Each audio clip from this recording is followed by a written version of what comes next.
Assalamualaikum warahmatullahi wabarakatuh.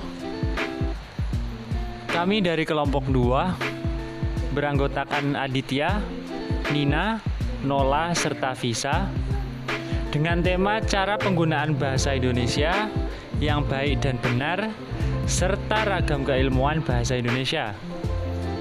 Yang pertama, pengertian bahasa yang baik. Bahasa yang baik menurut aspek komunikatif adalah bahasa yang sesuai dengan sasaran kepada siapa bahasa tersebut disampaikan. Kemudian, bahasa yang benar.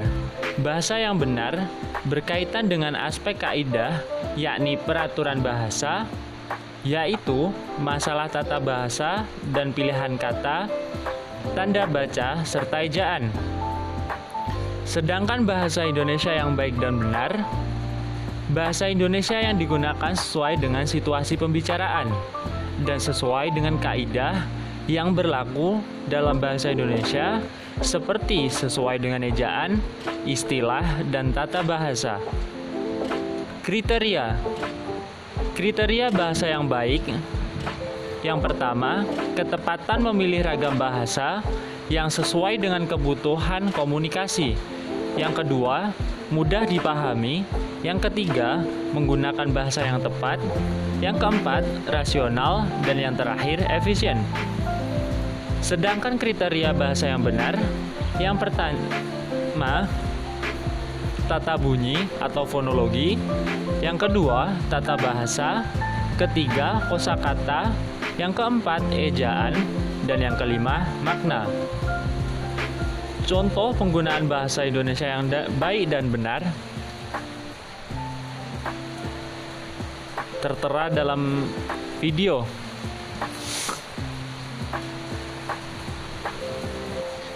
Kemudian, ragam bahasa Indonesia keilmuan, ragam bahasa. Ada variasi bahasa yang terbentuk karena pemakaian bahasa. Kemudian pemakaian bahasa, ada media yang digunakan, topik pembicaraan, serta sikap pembicaraan. Kemudian ragam bahasa Indonesia keilmuan atau disingkat dengan BIK merupakan ragam bahasa yang memiliki ciri-ciri khusus, di antaranya cendekia, lugas dan jelas, gagasan sebagai pangkal tolak, formal dan objektif, konsisten, ringkas dan padat, serta penggunaan istilah teknis. Yang pertama, cendekia digunakan untuk mengungkapkan hasil berpikir logis secara tepat. Untuk contohnya, silakan dilihat di samping. Kemudian, lugas dan jelas. Lugas, gagasan yang diungkapkan secara langsung atau makna langsung. Sedangkan jelas, yaitu pengungkapan gagasan keilmuan secara jelas dengan bahasa yang jelas. Kemudian, gagasan sebagai pangkal tolak. Penonjolan diarahkan pada gagasan atau hal-hal yang diungkapkan, tidak pada penulis. Seperti contoh di sampingnya. Kemudian, formal dan objektif. Ciri-ciri formal. Yang pertama, kelengkapan unsur wajib sehingga memenuhi kelengkapan isi proposi. Yang kedua, ketetapan penggunaan kata fungsi atau kata tugas. Yang ketiga, isinya mantiki. Yang keempat, tampilan esai formal. Untuk contohnya ada di samping. Objektif. Sedangkan objektif berarti gagasan sebagai pangkal tolak agar sudut pengungkapan secara dominan bertolak pada perihal objek yang sedang dibicarakan. Untuk contohnya di samping. Ringkas dan padat. Ringkas, tidak adanya unsur bahasa yang tidak diperlukan, sedangkan padat, gagasan yang diungkapkan dengan unsur. Untuk contohnya sudah tertera di bawah. Yang kemudian konsisten. Konsisten, unsur-unsur bahasa, ejaan, dan tanda baca dalam BIK digunakan secara konsisten.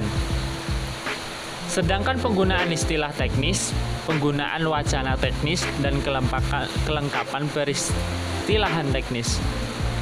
Untuk contohnya sudah tertera dalam masing-masing kriteria. Yang terakhir, kesimpulan.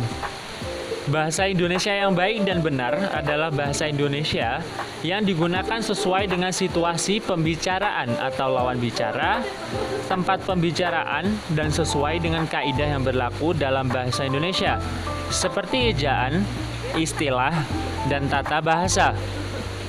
Sedangkan ragam bahasa adalah varian bahasa yang terbentuk karena pemakaian bahasa yang berdasarkan media yang digunakan, topik pembicaraan, dan sikap pembicaraannya.